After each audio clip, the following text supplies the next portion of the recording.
Ένα κλειδί δεν άνοιγε. Έπρεπε να χρησιμοποιήσω έναν διαφορετικό τρόπο ώστε να ανοίξω το κλειδί. Ήμουν δεμένος στα κάγκελα, τα οποία δεν αντιλήφθηκα ότι ήταν σάπια γιατί ήταν βαμμένα. Τότε την ώρα που έσκυψα, έπεσα, δηλαδή έσπασε το σάπιο κυκλίδωμα. Ήταν 12 με 14 μέτρα από ό,τι είπαν. Ειδήματα, κατάγματα, ρήξη χιαστό και στα δύο πόδια, ρήξη στο μη, στο τετρακέφαλο, χτύπημα στο κεφάλι, 5 κατάγματα στους σπονδύλους. Η δουλειά μας ήταν συγκόλληση, ουσιαστικά, και επιμεταλλώσεις. Ανεβήκαμε στη γέφυρα πάνω, το οποίο ήταν και το τελευταίο κομμάτι της καμινάδας που έπρεπε να αναγωμωθεί. Υπήρχαν κάποιες μάσκες, οι οποίες από ό,τι αποδείχτηκε αργότερα ότι δεν ήταν οι πλέον κατάλληλες. Ήθελε μάσκα η οποία να παίρνει οξυγόνο απ' έξω. Όπως ήταν οι δίτες με το σκάφανδρο, ζητήσαμε. Η απάντηση ήταν ότι εδώ είναι λίγο ακριβά. Και μετά από περίπου 2 ώρες ένιωσα δυσφορία. Δεν μπορούσα να ανασάνω, δεν μπορούσα να πάρω ανάσα γιατί τα φίλτρα αυτά βουλώνανε. Έμεινα 31 ημέρες στην εντατική, στη Ρουμανία. Ο αδερφός μου κλήθηκε να οδηγήσει ένα φορτηγό που δεν το οδηγούσε σε καθημερινή βάση. Σπάσαν τα φρένα. Πέσαν τα ξεβίδωτα καθίσματα, είναι σαν να έπεσε πάνω του ένας τόνος.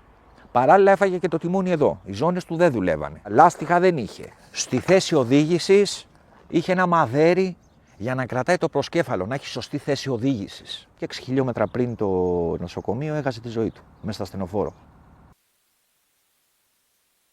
Οι 3 αυτοί άνθρωποι είναι μόνο κάποιοι από εκείνους που κάθε χρόνο συμπεριλαμβάνονται σε στατιστικά στοιχεία εργατικών ατυχημάτων και δυστυχημάτων. 196 άνθρωποι έχασαν τη ζωή τους μέχρι σήμερα το 2025, όπως συνέβη στον αδερφό του Στέλιου το 2020. 310 άνθρωποι τραυματίστηκαν σοβαρά σε εργατικά ατυχήματα τη χρονιά που διανύουμε, όπως ο Τάκης Πέτας και ο Κώστας Χίδας το 2022. Μας πήρε σχεδόν 1 χρόνο να συγκεντρώσουμε αυτές τις μαρτυρίες. Και αφού μιλήσαμε με θύματα, οικογένειες, αλλά και κάποιους ακόμα ανθρώπους που γνωρίζουν τι συμβαίνει καθημερινά σε χώρους εργασίας, προσπαθούμε να προσεγγίσουμε σήμερα μια πραγματικότητα που συνήθως παρουσιάζεται μόνο σε αριθμούς. Πίσω από τους εργαζόμενους που σκοτώνονται ή τραυματίζονται σοβαρά, υπάρχουν συχνά αδέλφια, σύζυγοι ή και παιδιά που σημαδεύονται για πάντα.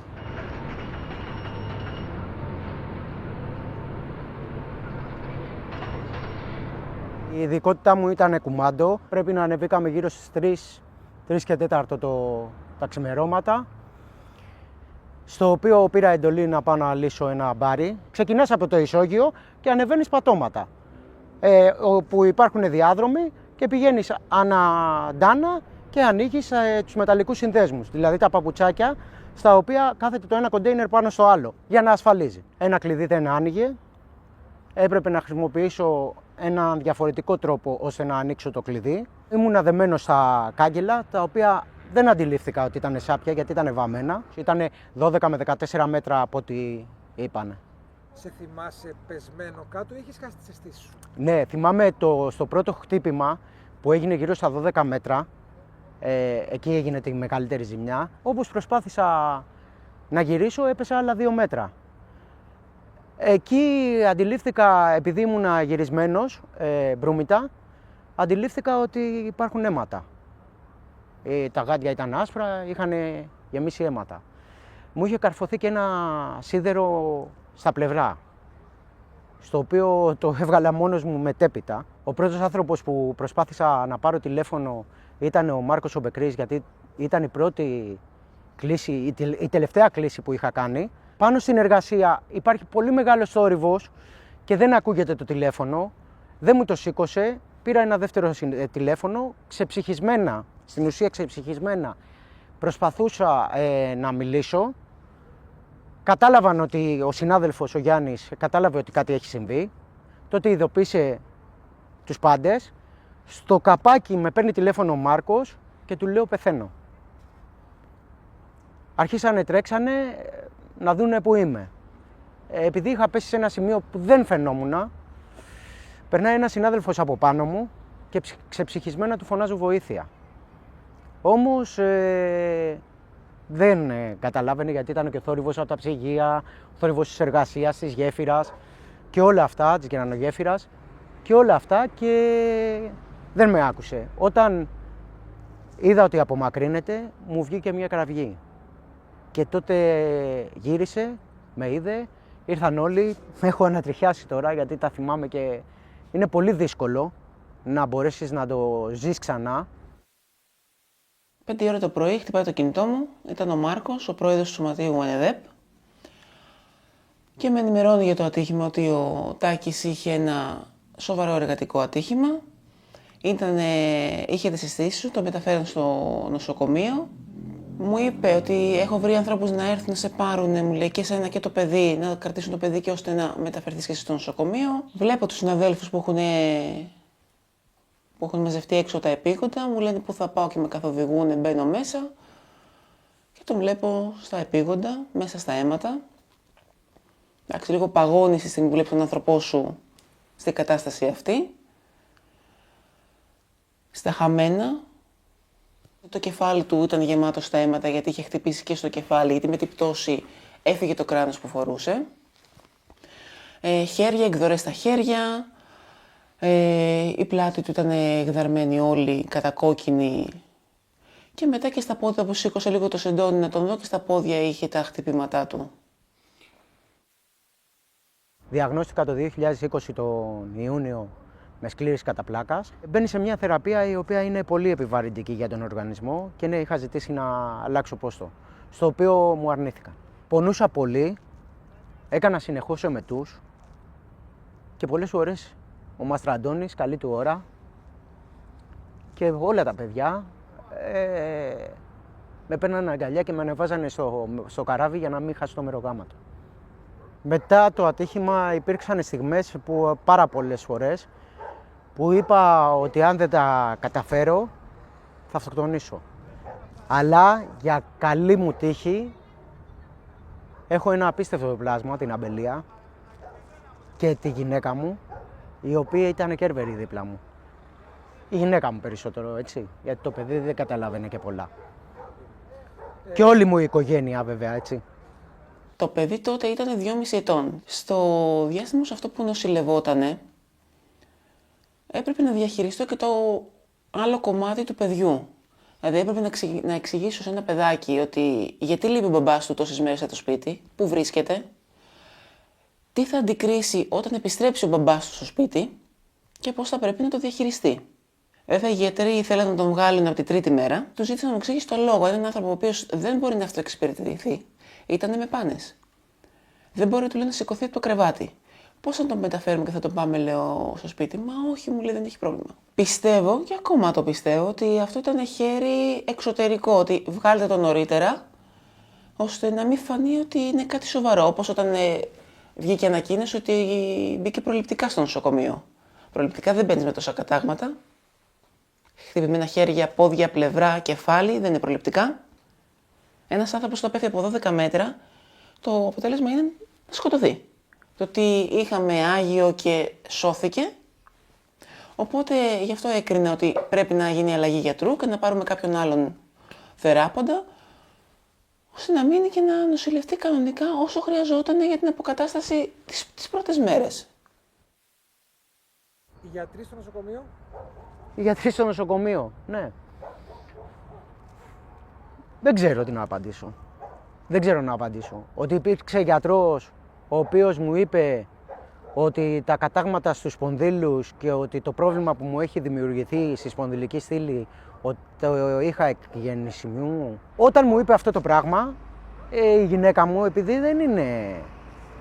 δεν κάθεται ήσυχη, πήγε και έψαξε τις εξετάσεις που είχα κάνει πριν 15 μέρες.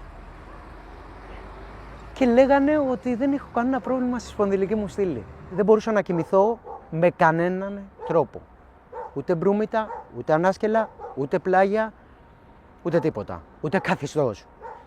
Ήμουνα πολυτραυματίας. Ειδήματα, κατάγματα, ρήξη χιαστό και στα 2 πόδια, ρήξη στο μη, στο τετρακέφαλο, χτύπημα στο κεφάλι, 5 κατάγματα στους σπονδύλους. Κοίτα, τα χειρουργεία ξεκίνησαν πολύ μετά. Δηλαδή από τις ημέρες νοσηλείας ξεκίνησαν περίπου μετά από 2 μήνες.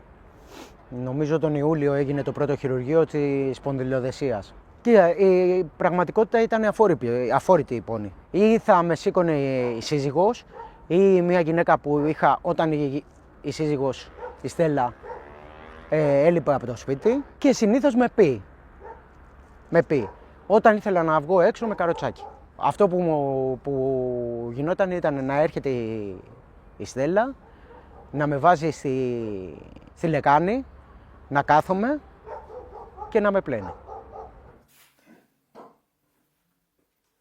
Μπορείς να μου περιγράψεις τη στιγμή που γύρισε στο σπίτι, που τον είδε πρώτη φορά? Ναι. Τι της είχες πει και πώς το αντιμετώπισε η ίδια? Ότι της είχα πει ότι ο μπαμπάς δεν θα είναι το ίδιο όπως πριν, δεν θα μπορεί να σε πάρει αγκαλιά, ούτε να σε σηκώσει στους ώμους του, δεν θα μπορεί να τρέξει, να παίξει, θα είναι λίγο πιο ευαίσθητος, είναι τραυματίας, έχει χτυπήσει, πονάει, οπότε της λέω και εσύ θα πρέπει να είσαι αρκετά προσεκτική μαζί του.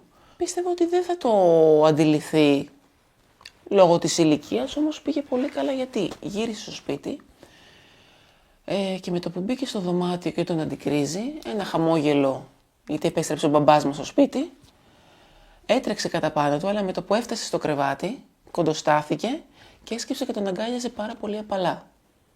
Είχε ήδη εμπεδώσει ότι ο μπαμπάς μου είναι χτυπημένος και πρέπει να προσέξω. Και η ερώτηση ήταν η εξής: ο μπαμπάς γιατί φοράει μπεμπιλίν όπως εγώ? Με ένα εξάμηνο μετά το ατύχημα, γιατί το παιδί όλο αυτό το διάστημα μάζευε μέσα του, δεν μπορούσε να το εκφράσει, οπότε κάποια στιγμή η δασκάλα της με καλεί στο σχόλιο και μου λέει το παιδί, μου λέει η συμπεριφορά της δεν είναι ίδια όπως πριν. Έχει γίνει, μου λέει, επιθετική, χτυπάει τα παιδάκια, δαγκώνει, κλωτσάει. Τρέξαμε σε παιδοψυχολόγους για αρχή, με τη βοήθεια του σχολείου που έχει εντός του σχολικού χώρου ψυχολόγο, να με καθοδηγήσει τι θα κάνουμε. Οπότε μετά τρέξαμε και πήγαμε σε παιδοψυχίατρο που είναι αρμόδιοι για το κομμάτι αυτό. Με συμβούλεψαν η μικρή να γράψει, να κάνει εργοθεραπεία, να κάνει παράλληλα με ψυχολόγο στήριξη. Έχουμε πάει καλά, αλλά ακόμα θέλει πάρα πολύ δουλειά όλο αυτό για να αποβάλει το παιδί όλες αυτές τις εικόνες που είδε και την έχουν επηρεάσει.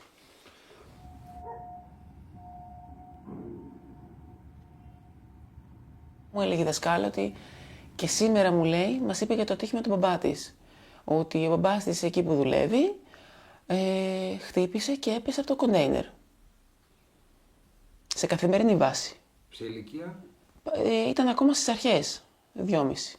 Που δεν μίλαγε ακόμα καθαρά, δηλαδή δεν μπορούσες να καταλάβεις τις κουβέντες της, αλλά ακόμα έβγαζες νόημα, όπως μπορούσε να εκφράσει το παιδί σε αυτή την ηλικία με τον τρόπο του.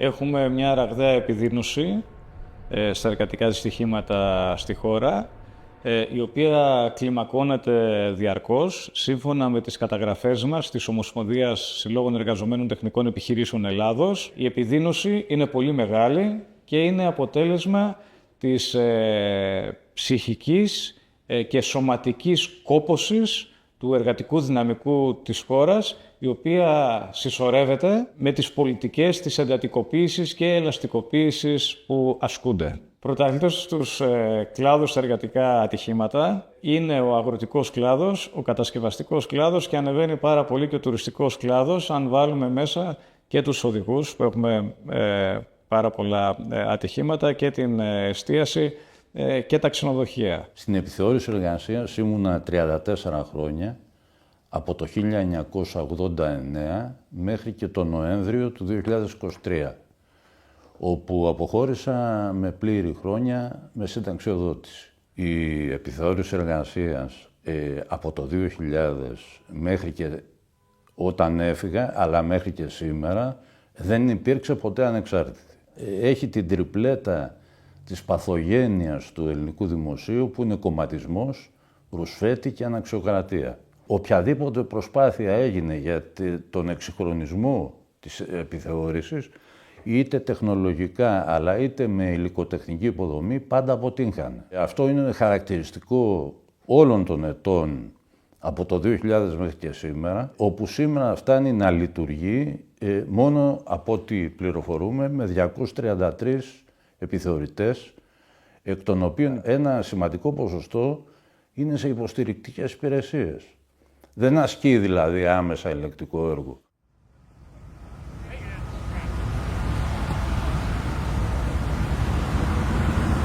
Ο Μανώλης Αφράτης ήταν ένας 37χρονος οδηγός που δούλευε στην Κρήτη, μέχρι που στις 21 Μαΐου 2020 έχασε τη ζωή του λίγα χιλιόμετρα έξω από το Ρέθυμνο, οδηγώντας το φορτηγό της γαλακτοκομικής Αμαρίου. Ο αδερφός του, Στέλιος, πάλεψε 5 χρόνια για τη δικαίωσή του. Μας λέγανε στην κηδεία έχει κάνει σέρβις.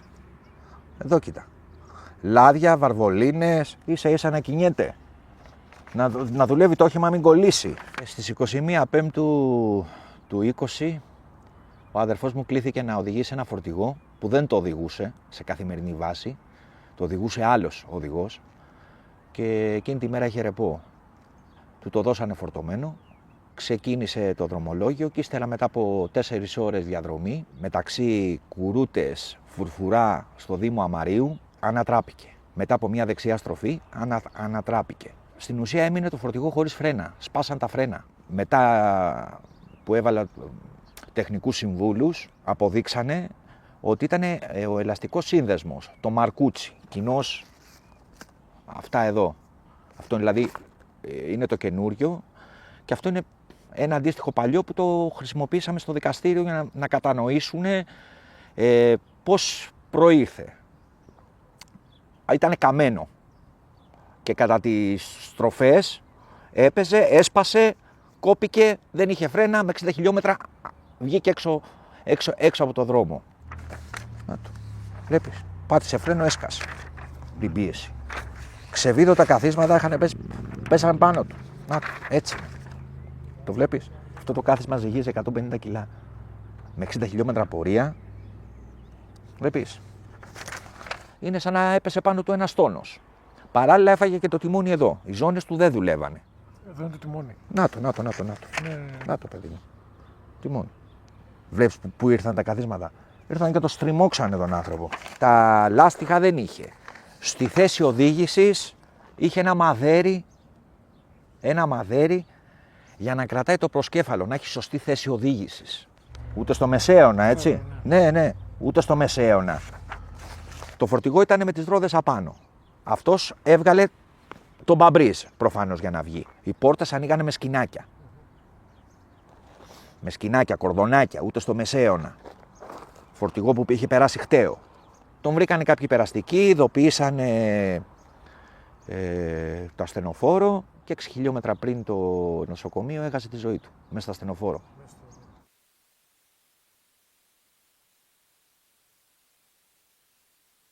Τι έγραψαν οι γιατροί στην αιτία θανάτου? Κακώσεις εσωτερικές, κοιλίας και πάει η μάνα μου στο νοσοκομείο και βρίσκει τον εργοδότη και απλώς της είπε ότι χτύπησε και είναι στο νοσοκομείο. Και πάει η γυναίκα μου και τον βρίσκει η μάνα μου και τον βρίσκει με τα σωληνάκια, με αυτά, με παίρνει τηλέφωνο, το παιδί μου κομμάτια. Μια κατάσταση αμέσως να προλάβω δηλαδή ένα απερίγραφτο πράγμα. Πήρα το καράβι, κατέβηκα κάτω, βρήκα ένα φίλο του, βρήκαμε το σημείο την ίδια στιγμή που σε μια ώρα είχαμε να κάνουμε την κηδεία. Βρήκαμε το σημείο που έγινε το συμβάν για να βγάλω μερικές φωτογραφίες, να δω που έγινε, να έχω μια αντίληψη τέλος πάντων,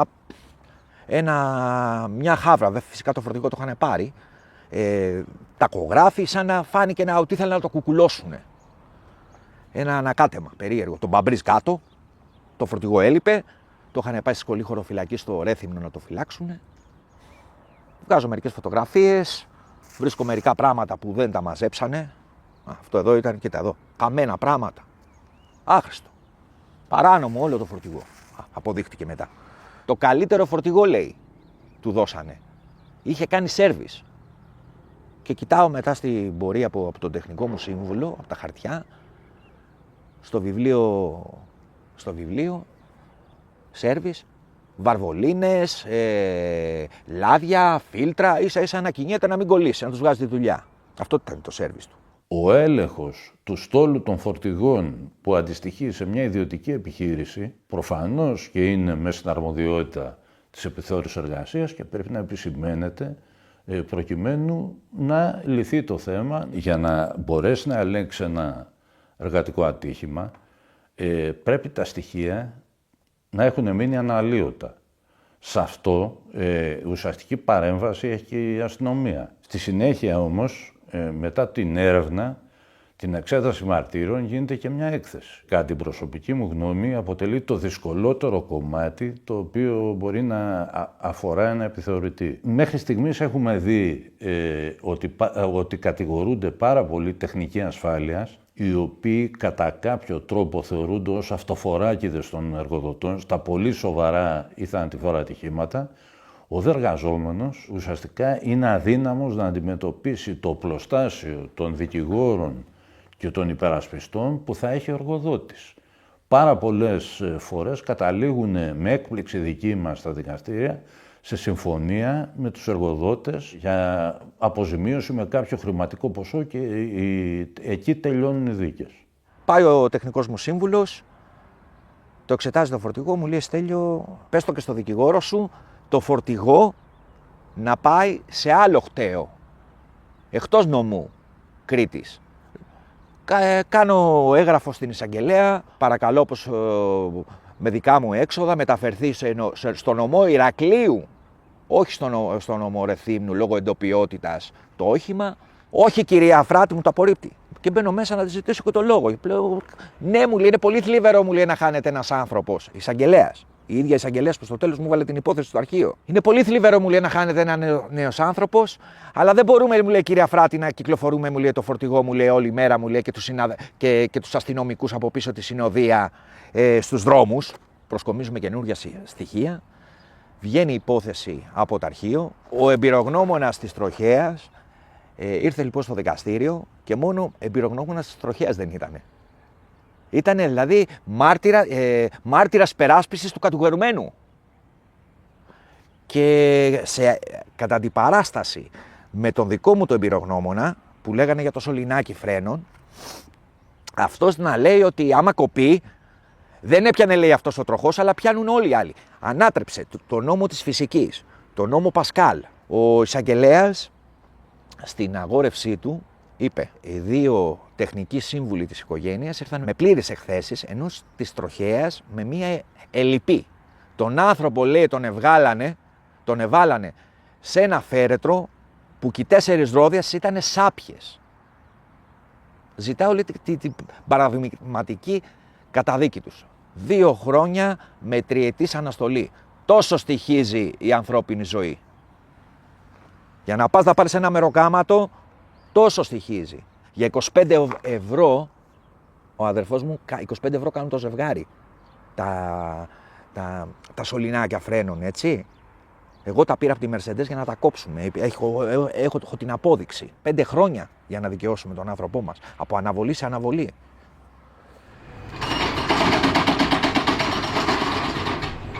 Παρουσιάζεται μια εικόνα, μια στρεβλή και ψευδής εικόνα μικρού αριθμού εργατικών ατυχημάτων και μεγάλου αριθμού ελέγχων. Εμείς γνωρίζουμε και από την ανεξάρτητη έρευνα που διενεργούμε ότι τα εργατικά δυστυχήματα κλιμακώνονται και ο αριθμός των ελέγχων μπορεί να αυξάνεται, όμως αφορά σε επιχειρήσεις χαμηλής επικινδυνότητας, γραφεία, εμπορικά καταστήματα και λιγότερο σε κλάδους οι οποίοι είναι πολύ επικίνδυνοι. Άρα εδώ δίνεται προτεραιότητα από πλευράς πολιτείας σε ένα success story που δεν υπάρχει και όχι στην αντιμετώπιση της πραγματικότητας. Υπάρχει μια επικέντρωση των επιθεωρητών στα μεγάλα αστικά κέντρα, ο χώρος των Δωδεκανήσων, πολλών νησιών της Ελλάδας, του μεγαλύτερου τμήματος της Κρήτης πλην Ηρακλείου και Χανίων, της Λακωνίας αλλά και άλλων περιοχών, είναι περίπου ακάλυπτες. Αλλά και οι περιοχές που καλύπτονται και έχουν στους νομούς αντίστοιχα τμήματα, είναι πάρα πολύ δύσκολο οι επιθεωρητές ουσιαστικά να δημιουργήσουν πορείες ή θα έλεγε κανείς να τους εξυπηρετήσουν είτε πυροσβεστικά αυτοκίνητα είτε άλλα μέσα, προκειμένου να ελέγξουν απομακρυσμένες επιχειρήσεις που βρίσκονται στο νομό. Αυτό είναι ένα φαινόμενο διαχρονικό, το οποίο φυσικά επιτείνεται όσο μειώνεται το προσωπικό.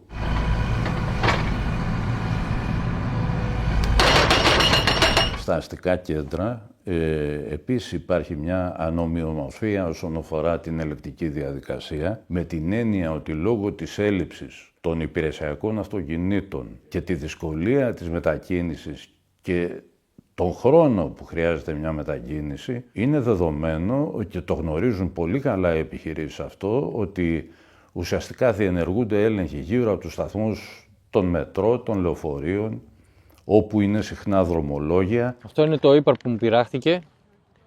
Έπρεπε, οι φυσιολογικές τιμές πρέπει να είναι αυτές εδώ πέρα και εγώ είχα 1069. Ο τραυματισμός είτε είναι σοβαρός, όπως αυτός του Τάκη Πέτα, είτε ακόμα χειρότερα προκαλεί θάνατο, όπως το Μανώλη Αφράτη, δεν είναι οι μόνες εκδοχές των εργατικών ατυχημάτων και δυστυχημάτων. Παρά το γεγονός ότι υποφωτίζονται, οι περιπτώσεις που κάποιος αποκτά αυτό που ονομάζουμε επαγγελματική ασθένεια, που του αλλάζει όλη τη ζωή, δεν είναι σπάνιες. Μια τέτοια περίπτωση είναι αυτή του Κώστα Χίτα από τη Θεσσαλονίκη, που δούλευε σε εργοτάξια κάνοντας αναγωμώσεις και επιμεταλλώσεις. 2013 έπιασα δουλειά στην εταιρεία αυτή που έγινε ό,τι έγινε. Δούλευα σε αυτή την εταιρεία σχεδόν 10 χρόνια.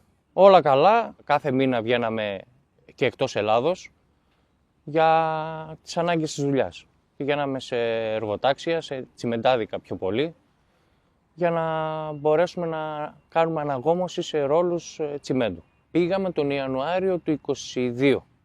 Είμαστε μια ομάδα 4 ατόμων και ένας εργοδότης μου 5. Αναλάβαμε τη δουλειά στο πλοίο, ανεβήκαμε στη γέφυρα πάνω, το οποίο ήταν και το τελευταίο κομμάτι της καμινάδας που έπρεπε να αναγωμωθεί. Το πλοίο αυτό βρισκόταν στο ναυπηγείο της Κωνσταντζας, στη Ρουμανία, ελληνικής εταιρείας το πλοίο. Μοιράσαμε τις δουλειές, είπαμε τι χρειαζόμαστε και πώς πρέπει να είναι η δουλειά και πώς πρέπει να είναι οι συνθήκες της εργασίας. Κάποια μέτρα από αυτά τα πήρανε, κάποια άλλα είπαν θα τα πάρουν στη συνέχεια.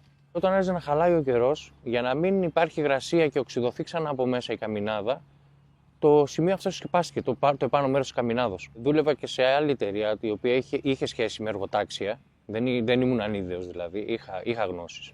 Τους είπα με ποιον τρόπο πρέπει να σκεπαστεί η καμινάδα.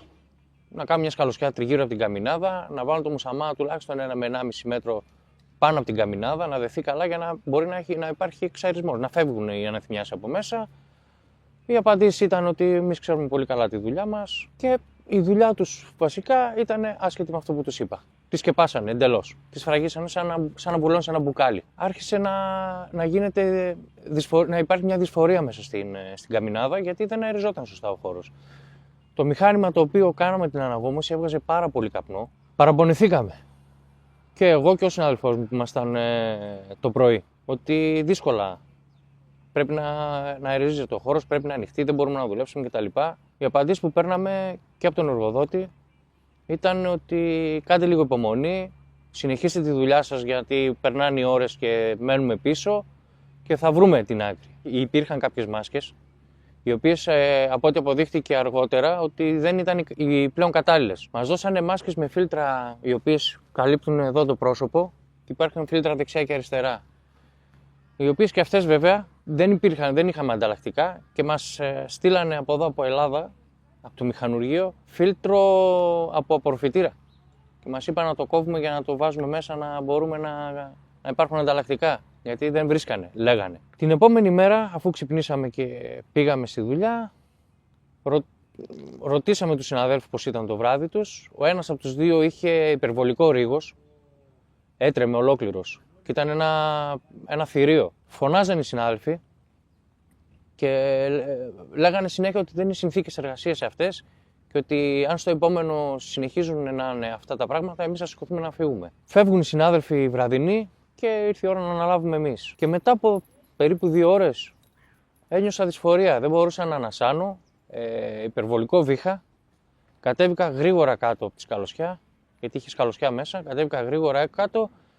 Δεν μπορούσα να πάρω ανάσα γιατί τα φίλτρα αυτά βουλώνανε. Βουλώνανε υπερβολικά και δεν μπορούσα να ανασάνω.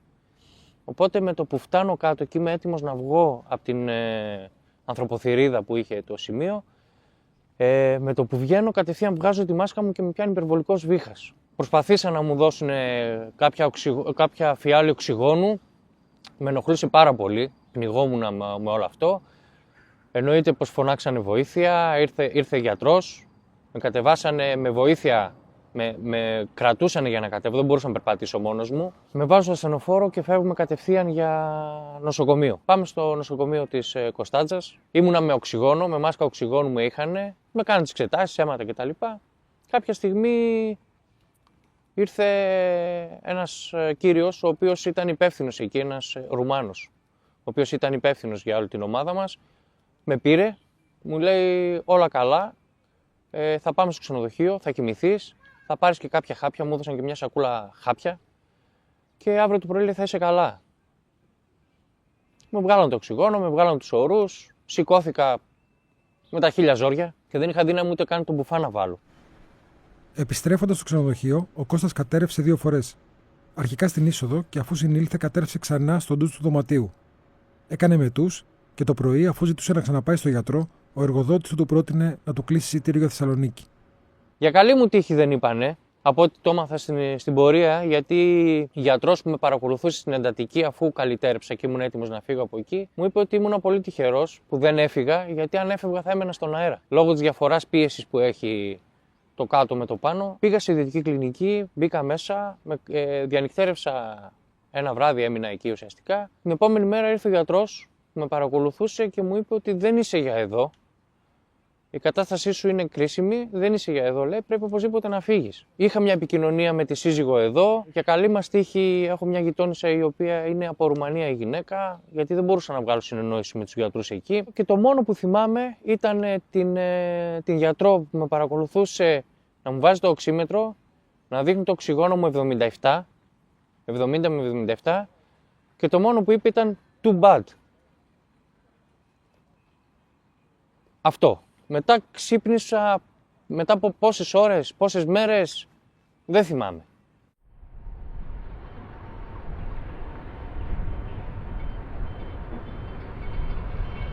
Έμεινα 31 ημέρες. Τις θυμάμαι, τις μετρούσα σαν να είμαι φυλακισμένος. 31 ημέρες ακριβώς. Εντατική. Την 31η οργανώθηκε μια διακομιδή με ασθενοφόρο, με οξυγόνα, και μεταφέρθηκα οδικός από Ρουμανία, Ελλάδα με ασθενοφόρο, με οξυγόνα, μέχρι να με φέρουν στο νοσοκομείο του Παπα-Νικολάου. Μπήκα στη μονάδα εντατικής θεραπείας πνευστικής ανεπάρκειας στο Παπα-Νικολάου, στο οποίο έμεινα εκεί 15 ημέρες. Εκτός από τη γειτόνισσα που η γυναίκα είναι από Ρουμανία, υπήρχε και ένας άλλος γείτονας, ο οποίος η δουλειά του ήταν στη Ρουμανία. Μου είπε το εξής, ότι όταν έστειλε άνθρωπο δικό του να ρωτήσει τον γιατρό, η απάντηση που πήρε ήταν ότι αν ρωτάς για τον Έλληνα που ήρθε από το ναυπηγείο, αυτός είναι τελειωμένος, λέει, ξεχάστε τον. Αυτή ήταν η απάντηση. Αυτά εδώ είναι τα σημεία τα οποία ό,τι είναι άσπρο είναι το αντίθετο, είναι μαύρο μέσα.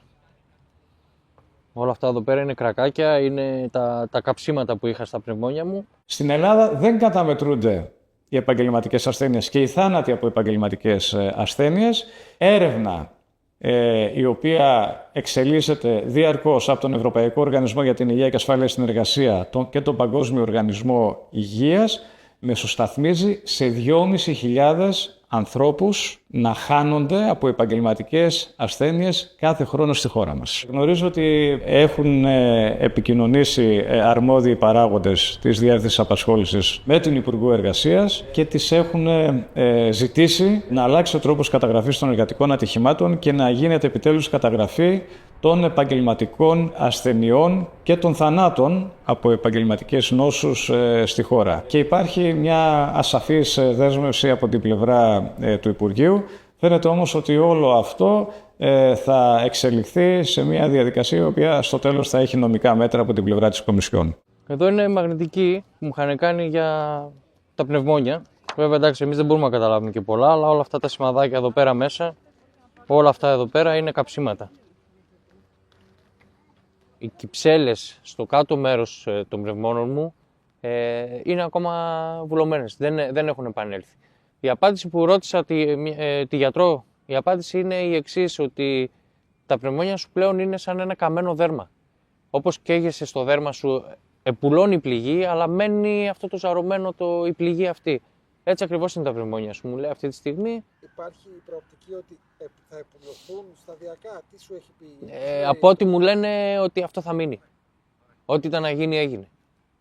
Όσο μπόρεσε δηλαδή να επανέλθει, επανήλθε. Πλέον δεν έχει άλλο να επανέλθει. Όλα αυτά εδώ πέρα είναι σημάδια στα πνευμόνια. Δεν μπορώ να είμαι σε χώρους με βαριά ατμόσφαιρα. Όπως σε κλειστούς χώρους, παράδειγμα σε ένα μαγαζί με καπνό. Δεν μπορώ να είμαι εκεί, μου κάνει κακό. Εννοείται ότι ποτέ δεν μπορώ να καπνίσω, εννοείται ότι δεν μπορώ να κάνω συγκολλήσεις πλέον. Αναθυμιάσεις, τροχούς κτλ. Κουράζομαι εύκολα, λαχανιάζω εύκολα, δεν μπορώ να τρέξω, να παίξω με το παιδί μου, όπως έπαιζα παλιά. Η απόφαση του δικαστηρίου ήταν ότι υπάρχει λάθος και ευθύνη για το εργατικό μου ατύχημα και από τον εργοδότη μου και από την ναυτιλιακή. Εννοείται ότι μου ρίξανε και εμένα ένα μερίδιο ευθύνης για διάφορους λόγους, γιατί δεν έφυγα από εκεί προφανώς, γιατί δεν πίεσα περισσότερο τα πράγματα. Μου ασκήθηκαν και εμένα, τέλος πάντων, μου βγήκε και εμένα ένα ποσοστό ευθύνης. Το εργατικό δυναμικό ουσιαστικά δεν υπάρχει. Δηλαδή βρίσκεται μεταξύ της ΔΥΠΑ, μεταξύ του ΕΦΚΑ, μεταξύ του Υπουργείου Εργασίας και μεταξύ του Εργάνη. Στα στατιστικά της Μεγάλης Βρετανίας, 1.900.000 αναγγελθήσεις επαγγελματικές ασθένειες. Ένας τομέας όπου η χώρα μας δίνει 0. Από αυτές τώρα, 964.000 σχετίζονται με το στρες, κατάθλιψη και άγχος. Αυτές οι 964.000 ασθένειες συντελούν κατά πολύ σαν ενισχυτικός παράγοντας, θα έλεγα με λογαριθμική ενίσχυση των εργατικών ατυχημάτων. 511.000 από μυοσκελετικά προβλήματα. Και αυτά συντελούν στα εργατικά ατυχήματα. Να λοιπόν πως οι δύο αυτοί παράγοντες, δηλαδή εργατικά ατυχήματα και επαγγελματικές ασθένειες, δεν είναι καθόλου ανεξάρτητοι μεταξύ τους, αλλά είναι αλληλεπιδρά ο ένας με τον άλλο. Δεν ξέρουμε πού πατάμε και πού βρισκόμαστε στην επιθεώρηση εργασίας. Είναι προφανές ότι δεν ξέρουμε και πού θα πάμε. Το μόνο κριτήριο που υπάρχει είναι η ποσοτική αύξηση των ελέγχων, χωρίς κανένα ουσιαστικό αντίκρισμα στη μείωση των εργατικών ατυχημάτων.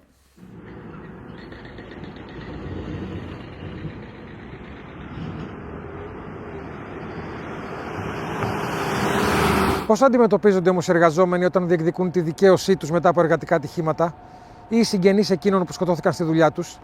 Το ένα σκέλος είναι οι εργοδότες και πώς εκείνοι αντιδρούν. Υπάρχουν όμως και οι άνθρωποι με τους οποίους δουλεύεις κάθε μέρα. Και εδώ, όπως στην περίπτωση του Τάκη Πέτα, μπορεί να βρεθεί συμπαράσταση. Οι συνάδελφοί του έκαναν συνεχείς κινητοποιήσεις στο λιμάνι.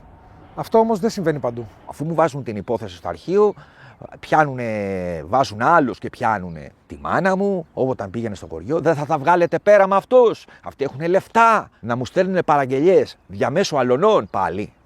Αλλά τα λένε, ξέρεις, σε καμιά ξαδέρφη, σε κανένα ξάδερφο, αφού μου έχουν βάλει την υπόθεση στο αρχείο, έτσι. Και μην τα βάλεις με αυτούς, είναι σαν να σκάβεις το λάκκο σου. Μια τρομοκρατία. Αυτός έχει λεφτά, εσείς πόσα λεφτά έχετε, δεν θα καταφέρετε τίποτα. Βγήκε λοιπόν η υπόθεση από το αρχείο. Βγήκε λοιπόν η υπόθεση από το αρχείο, ήμασταν στο δικαστήριο. Ο εργοδότης ήρθε με όλη την εταιρεία, με τους συναδέλφους του αδερφού μου, ήρθαν να υποστηρίξουν τον εργοδότη. Αντιλαμβάνεσαι, δηλαδή αξιοπρέπεια 0. Αντί να πούνε ότι ένας συνάδελφός μας έχασε τη ζωή του για να έχουμε εμείς καλύτερες συνθήκες εργασίας, για να κατηγορήσουν τον αδερφό μου. Ήρθε ο οδηγός που το οδηγούσε και γυρνάει και λέει, σε καθημερινή βάση που το οδηγούσε αυτό το όχημα που ο αδερφός μου έχασε τη ζωή του, και λέει, εγώ, λέει, το όχημα κάθε εβδομάδα το πήγαινα, λέει, στο μηχανικό. Πήγαινα δίπλα να παραδώσω κάτι πράγματα και το άφηνα στο μηχανικό να του ρίξει μια ματιά. Και γυρνάει, αλλά το είπε 3-4 φορές και γυρνάει σε κάποια φάση η πρόεδρος και του λέει, γιατί φοβόσασταν, λέει, μη σκοτωθείτε? Όχι, λέει, αλλά παλιό φορτηγό είναι.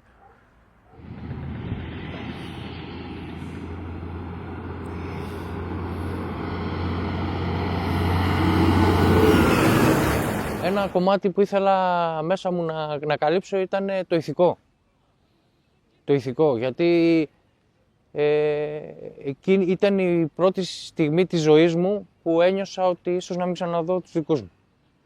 Ένα ήταν το ηθικό πάνω απ' όλα και δεύτερον ήταν και το οικονομικό, γιατί δεν ξέρω πρώτον αν θα μπορέσω εγώ να ξαναδουλέψω, να ξαναμπω σε αυτή τη δουλειά, και αν ακόμα και δεν μπορώ να μπω σε αυτή τη δουλειά, τι θα κάνω? Εγώ έχω μάθει να είμαι τεχνίτης. Ο εργοδότης μου Προσπάθησε να με σταματήσει από όλο αυτό. Από τη στιγμή που είδε την αγωγή στο γραφείο του, προσπάθησε πρώτον με καλό τρόπο να μου αλλάξει τη γνώμη.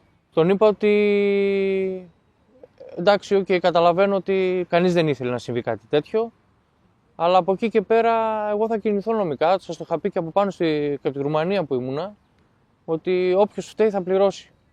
Θέλω να πληρώσει, γιατί σας είπα, είναι και το ηθικό μέσα.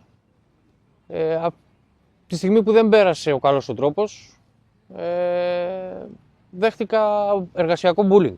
Δέχτηκα φωνές, βρισιές, με υποτιμούσανε, ενώ είχαν γνωματεύσεις από γιατρούς, τους τα είχα δώσει και προφορικά και γραπτά και μετά μέσω email, με βάζαν να κάνω διάφορες εργασίες. Παραδείγματος χάρη να κολλάω, που απαγορευότανε. Να τροχίζω, που απαγορευότανε. Ορίστε, εκδικητικά, ναι, εκδικητικά και για να με τον καιρό σιγά σιγά να μπορούν να έχουν κάποιο άλοθη για την απόλυσή μου. Γιατί η πορεία έφερε και την απόλυσή μου σιγά σιγά. Με ένα εξώδικο.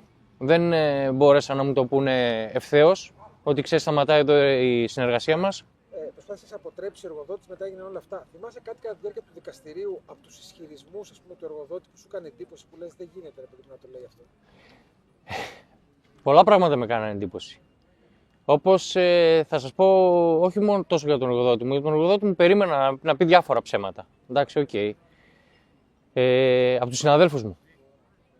Οι συνάδελφοί μου και κυρίως αυτοί που ήταν στο χώρο του ατυχήματος, που και αυτοί είχαν προβλήματα, μέχρι τελευταία στιγμή μου χτυπούσαν την πλάτη και με λέγανε είσαι αδερφός και ό,τι έχει συμβεί, εμείς θα σε βοηθήσουμε, θα το πούμε όπως ακριβώς έγινε, μην αγχώνεσαι, εμείς είμαστε εδώ, δεν θα αφήσουμε κανείς να πει ψέματα κτλ.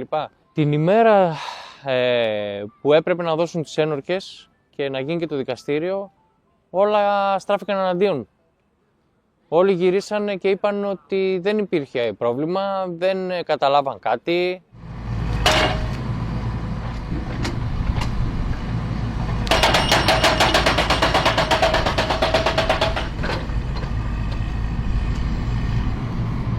Ένα παράδειγμα το οποίο διαφεύγει προφανώς και εκλαμβάνεται ως τροχαίο ατύχημα είναι τα ατυχήματα των διανομέων. Καταρχήν όλοι μας έχουμε δει ότι φεύγουν μηχανές από καφέ, στα οποία ο εργαζόμενος μεταφορέας με το ένα χέρι κρατάει το τιμόνι και το άλλο τη θερμοπλαστική τσάντα. Συνεπώς τώρα, εάν ένα ατύχημα γίνει σε ένα διανομέα, μπορεί να οφείλεται σε παράβαση του κώδικα οδικής κυκλοφορίας, αλλά υπάρχει ένας ανεξάρτητος παράγοντας κακής οδήγησης. Αυτό περνάει ουσιαστικά κάτω από τον έλεγχο της επιθεώρησης, σχεδόν ποτέ δεν ελέγχεται. Είναι προφανές ότι η ροή, παραδείγματος χάρη σε ένα σουβλατζίδικο των μεταφορών που θα κάνει ένας μεταφορέας, συναρτάται με τον εργοδότη καθαρά πόσες διανομές θα κάνει και με το χρόνο την πίεση που του ασκεί ο εργοδότης προκειμένου να παραδώσει ζεστό το φαγητό στον αποδέκτη.